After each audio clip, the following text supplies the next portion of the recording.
Oke, what's up? Kembali lagi dengan Alem Daun di sini. Kali ini Alem Daun akan membagikan kembali alur cerita dari drama Korea yang berjudul Moving. Oke, di episode kali ini kita akan menceritakan sedikit tentang guru olahraga di sekolah itu. Guru olahraga itu bernama Choi Il-wam.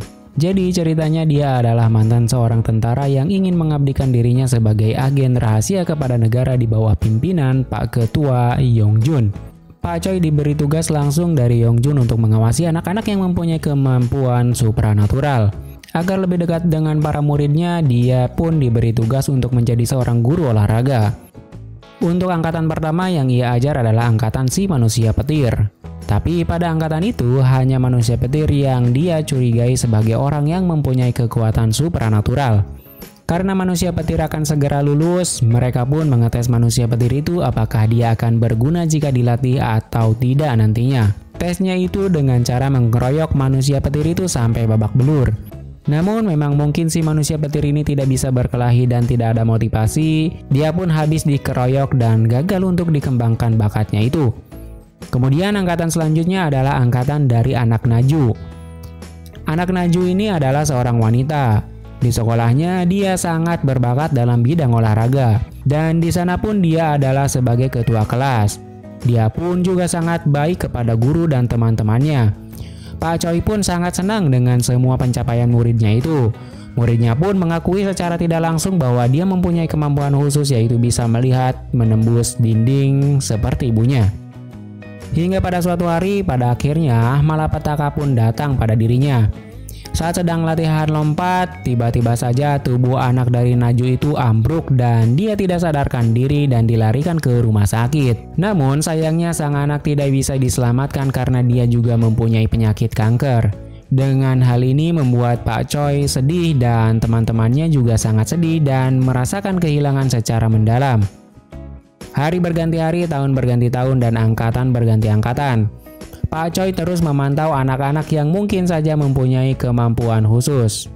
Hingga pada akhirnya angkatan Bung Seok pun datang dan bukan hanya satu orang yang mempunyai kekuatan super. Tetapi di sini ada 3 anak yang mempunyai kekuatan super yang harus dia pantau sekaligus sekarang. Oke, itulah cerita dari Pak Choi. Mari kita lanjut ceritanya ke waktu yang sedang berjalan. Setelah Guru Yongpo memeriksa ruangan auditorium, dia pun selanjutnya mencari ruangan bimbingan karir di sekolah itu. Setelah sampai di sana, dia pun bertemu dengan Mi Hyun yang pada saat itu sedang berbincang dengan Pak Choi. Karena Mi Hyun sudah selesai berbincang dengan Pak Choi, Mi Hyun pun pergi keluar untuk memantau kondisi yang ada di sekolah itu. Sebelum pergi, Mi Hyun menyimpan ponselnya di tempat sampah agar dia bisa mendengar percakapan di sana. Dan kemudian Mi Hyun pun membisikkan kata-kata CCTV kepada Guru Yongpo. Karena di ruangan itu ada CCTV tersembunyi di atap ruangannya. Di sini diketahui bahwa Pak Choi adalah seorang tentara yang diselamatkan oleh Guru Yongpo pada waktu itu pada saat dia bertugas untuk mengusir mata-mata dari utara. Jadi Guru Yongpo menyelamatkan Pak Choi dari tembakan sniper dan dari ledakan granat. Dan disinilah tekad kuat Pak Choi muncul untuk bisa menjadi agen agar dia bisa membantu agen khusus lainnya dalam bertugas. Di sisi lain, Sungwook yang sedang memantau CCTV di ruangan kepala sekolah tiba-tiba saja kedatangan tamu, yaitu seorang wanita petugas kebersihan di sekolah itu. Yang ternyata dia adalah seorang agen mata-mata yang dikirim dari utara untuk memantau sekolah itu. Mata-mata itu pun langsung menghabisi Sungwook. Kemudian setelah menghabisi Sungwook, mata-mata itu memberikan informasi kepada tim yang lain agar bisa segera masuk dan menginformasikan posisi orang-orang yang ada di sana melalui CCTV yang dia lihat. Di sisi lain, Bung Seok dan Huiso yang akan sedang pergi ke tempat pusat olahraga, bus yang mereka naiki baterai listrik itu malah mengalami masalah karena aliran listrik dari manusia super itu mengalir ke baterai listrik yang ada di bus itu secara berlebihan karena manusia petir itu ingin memastikan orang besar yang ada di busnya itu bisa melayang atau tidak, yang pada akhirnya dia membuat rusak baterai busnya. Dengan rusaknya baterai bus itu, Bung Seok dan Huiso pun dengan terpaksa harus berjalan kaki untuk pergi ke pusat olahraga itu untuk Huiso bisa latihan di sana. Sesampainya di tempat gelanggang olahraga itu, Huiso pun mulai latihan dan Bung Seok membelikan minuman ke minimarket di sana. Tetapi ternyata orang besar dari utara itu masih membuntuti Huiso dan Bung Seok sampai ke gelanggang olahraga. Manusia berkekuatan Superman itu membuntutinya dalam rangka untuk mencari tahu apakah anak itu mempunyai kemampuan khusus atau tidak. Dan jika anak itu mempunyai kemampuan super, kemampuan apakah yang anak itu punya, sehingga akhirnya orang-orang dari utara itu akan menghabisi anak-anak itu. Tak lama kemudian, manusia berkekuatan Superman dari utara itu mengetes tipis-tipis Huiso. Awalnya dia menyangka Huiso mempunyai kemampuan untuk terbang. Namun ternyata setelah dites dia mempunyai kemampuan khusus untuk beregenerasi dengan cepat. Kemudian tes selanjutnya manusia super dari utara itu akan mengetesnya dengan cara menjatuhkannya dari atas. Karena Huiso berteriak dengan kencang, teriakan itu membuat Bung Seok panik karena pintu gelanggang olahraga itu pun terkunci. Kemudian akhirnya dia pun memutuskan untuk mencoba terbang dengan menghilangkan rasa takut dalam dirinya sesuai dengan pesan yang disampaikan ibunya. Dan akhirnya Bung Seok bisa terbang dan menyelamatkan Huiso yang dijatuhkan dari atas. Dengan kejadian ini, manusia super berkekuatan Superman itu mengetahui bahwa sekarang ada dua anak yang mempunyai kekuatan super. Satunya bisa terbang dan satunya lagi mampu beregenerasi dengan cepat. Oke, kita kembali dulu ke sekolah. Di sekolahan, Mi-hyun mendatangi wanita mata-mata dari utara itu di ruangan kepala sekolah. Awalnya wanita itu berpura-pura masih seperti perempuan lugu penjaga sekolah. Namun setelah Mi-hyun bertanya dengan tegas siapa sebenarnya dirinya dan dari mana dia berasal, dan Mi-hyun melihat ada kepala berlumuran darah di sana, akhirnya sifat lugunya pun berubah menjadi menyeramkan. Kemudian dengan sifat menyeramkannya itu dia langsung menyerang Mi-hyun dan terjadilah pertempuran hawa di sana. Namun karena telinga Mi-hyun yang bisa mendengar sampai ke liang lahat, dia pun mendengar jejak kaki yang menandakan bahwa dia tidak sendirian di sana. Dan Mi-hyun pun memutuskan untuk mundur sejenak sambil memikirkan strategi apa yang akan dia pakai untuk melumpuhkan musuhnya. Karena dia juga tidak kuat jika harus melawan dua orang sekaligus. Karena Mi-hyun menghilang, wanita lugu itu pun mencari posisi Mi-hyun di CCTV.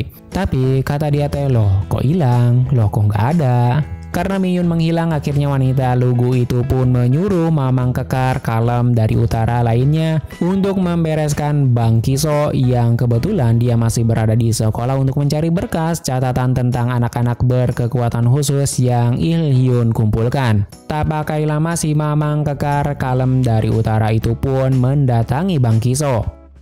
Di sisi lain, kantor bimbingan karir kembali kedatangan tamu dari utara, yaitu sang jenderal dari utara dan juga sang monster dari utara. Mereka ke sana tentunya untuk mencari dokumen tentang anak-anak yang mempunyai kekuatan super yang pernah bersekolah di sana. Namun tentunya Il-hyun tidak ingin memberikan berkas itu kepada mereka. Hingga akhirnya Il-hyun pun memukul orang dari utara itu. Tapi karena teriakan Bang Kiso, Il-hyun pun disuruh untuk mengurus anak itu oleh Gur Yongpo. Dan dia akan membereskan dua orang dari utara yang ada di ruangannya itu. Tak pakai lama, Gur Yongpo pun langsung baku hantam dengan monster dari utara yang sepertinya dia juga mempunyai kemampuan untuk beregenerasi dengan cepat sama seperti dirinya. Yang kemudian kekuatan super monster dari utara itu membuat Gur Yongpo menjadi kewalahan dan mukanya menjadi penyok nih guys. Sementara itu Il-hyun berusaha melindungi anak didiknya itu dari serangan Mamang Kekar Kalem dari utara itu. Di sisi lain, manusia super dari utara lainnya bertemu dengan Gang Hon. Pada saat itu kebetulan Gang Hon akan hendak pulang ke rumahnya setelah belajar di sana. Karena ibunya menunggu lama, akhirnya ibunya pun menelpon dia. Dan pada saat Gang Hon sedang menelpon, tiba-tiba saja orang dari utara itu menyerang Gang Hon karena Gang Hon adalah anak yang ada di rekaman yang viral pada saat itu. Kemudian Gang Hon pun berteriak dan teriakan di telepon itu membuat ibu dan ayah Gang Hon panik. Hingga akhirnya ayah Gang Hon, Lee Jae-man, pergi untuk menjemput Gang Hon di sekolahnya. Sementara itu, Mi-hyun yang sedang bersembunyi di gudang, persembunyiannya diketahui oleh wanita lugu dari Korea. Dan wanita itu pun langsung pergi ke gudang untuk menghajar Mi-hyun. Namun di sana Mi-hyun bukannya tanpa persiapan nih guys. Mi-hyun di sana langsung mengheadshot wanita itu karena mengetahui percakapan orang utara itu bahwa anaknya akan dilenyapkan oleh mereka. Dan setelah mengheadshot wanita lugu itu, Mi-hyun pun mendengar perkataan jenderal bahwa mereka seperti ini, yaitu melenyapkan orang-orang berkekuatan super di selatan karena gara-gara Kim Do-sik, yang mana perkataan itu membuat Mi-hyun menjadi geram dan sepertinya akan mengeluarkan mode seriusnya nih guys. Dan sampai saat ini kita belum mengetahui apa yang dilakukan Kim Do-sik di utara pada saat dia menjalankan misi di sana. Kemudian kemanakah dia sekarang? Apakah masih hidup atau tidak nih guys? Semua pertanyaan ini akan terjawab di episode selanjutnya. Sampai jumpa di episode selanjutnya. Tetap jaga kesehatan dan terima kasih.